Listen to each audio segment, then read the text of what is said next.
This time on the Adventures of Tarka. I get to know Bonaire both above the water and below. I go sailing with this beautiful, talented woman. And I explore Bonaire's healthy reefs with my first ever dive.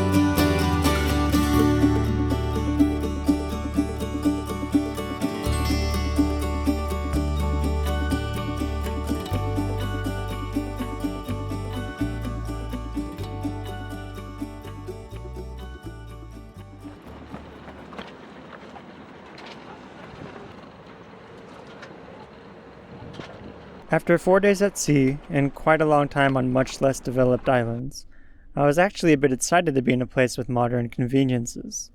In that way, Bonaire strikes a nice balance between the island life and the modern world, without being too touristy or crowded. That's not to say it doesn't get its fair share of tourists, as cruise ships do call to port here quite frequently in the winter months.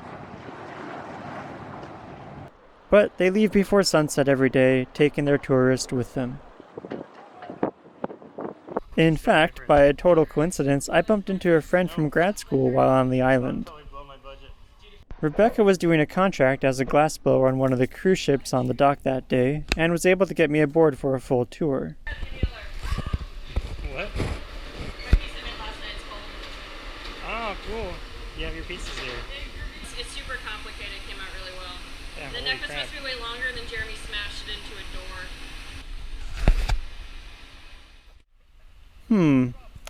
Maybe I need a bigger boat.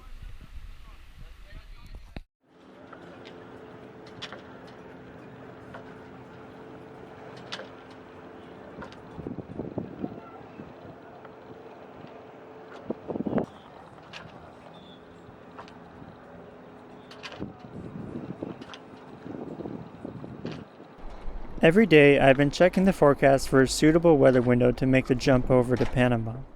Interestingly, this passage is often described as being one of the most difficult of a traditional east-to-west circumnavigation, as strong trade winds, a persistent low-pressure system, and shelving of the seabed conspire to make some truly impressive seas and present persistent gale conditions.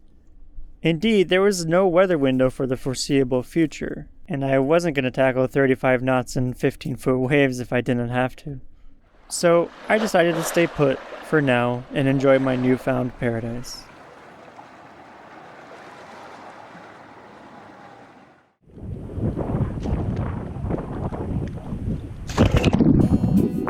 The water here is spectacular.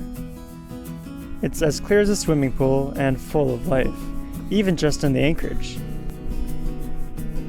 Just behind where all the boats are moored is where the reef drops off, but even in the shallows, there's plenty of life to see. Like this octopus I found hiding in only 6 feet of water, or these beautiful peacock flounders that I see everywhere. And there are lots of these snake-like sharp-tailed eels slithering around.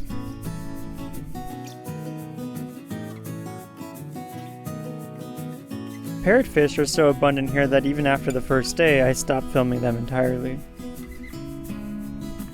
For me, scenes like these are a big part of the reason that I'm out here, to see the treasures of our oceans and the diversity of life beneath its surface.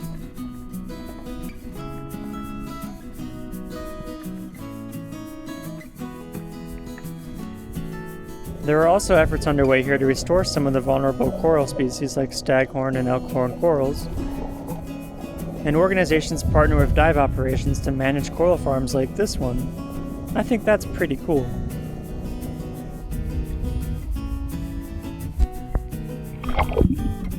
Above the water, I socialize with the cruising community. Have fun! Helping friends with their boat chores, or having a sundowner here and there. But I wanted to meet some people on the island for a change. So here are my simple steps to meeting someone. Step 1. Remove that terrible excuse for a beard. Landlubbers wouldn't understand it, and I don't think Dirty Sailor has much appeal with the ladies. Step 2. Advertise the fact that you have a sailboat, and that your plan is to take it around the world. That makes you seem adventurous. Step 3. Leave out the fact that it's a small sailboat, and there's no door to the toilet. Step 4. Success. Jokes aside, I got pretty lucky and did meet someone within a few days of arriving. Nushta is a Dutch citizen, living in Bonaire for a few reasons. 1. It's cold in the Netherlands this time of year.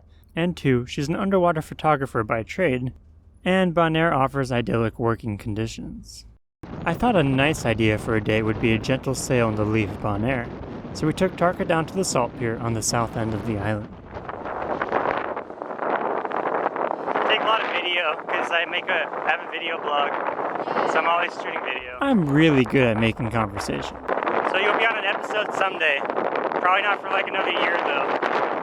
It actually took 7 months, but I was pretty close. Once on a dive mooring, I couldn't resist the opportunity to fly the drone.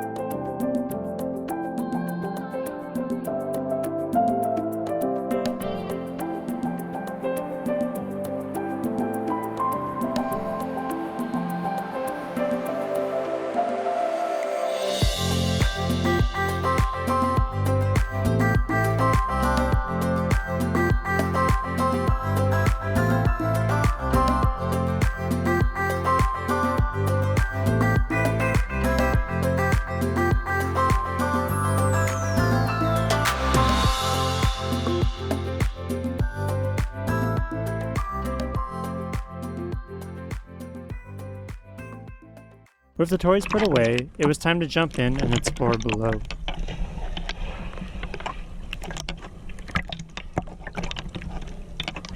I think it's good. Nushta served as my underwater guide, and was an excellent one at that.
It was really a lot of fun to do something relaxing with the boat for a change, and especially to be able to share that experience with someone else.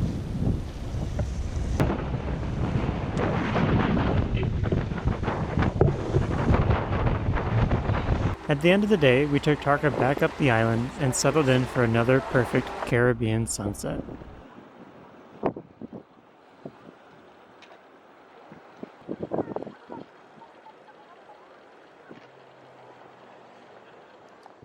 Bonaire is small enough and, more importantly, flat enough to be biked relatively easily. So with Nushta's bikes, we rode to the windward side of the island. I've spent a lot of time traveling by sea lately, so it was nice to do something a bit different. We made some friends along the way. New friends. Or we tried to. And we swam through the mangroves with some silly looking upside down jellyfish.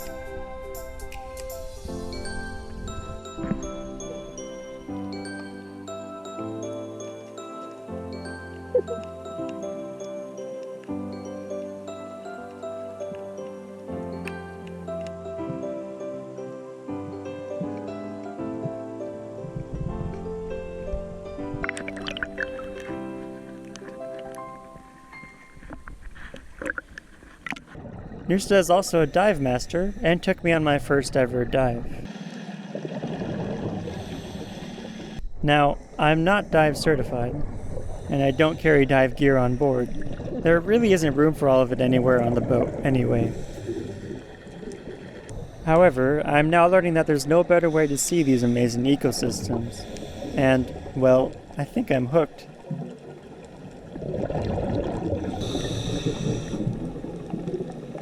We saw many beautiful native species, but we also saw this guy, an aggressively invasive lionfish, and just one of many plaguing Caribbean reefs. We really wish we were allowed to spear him, as he would have made for a tasty dinner.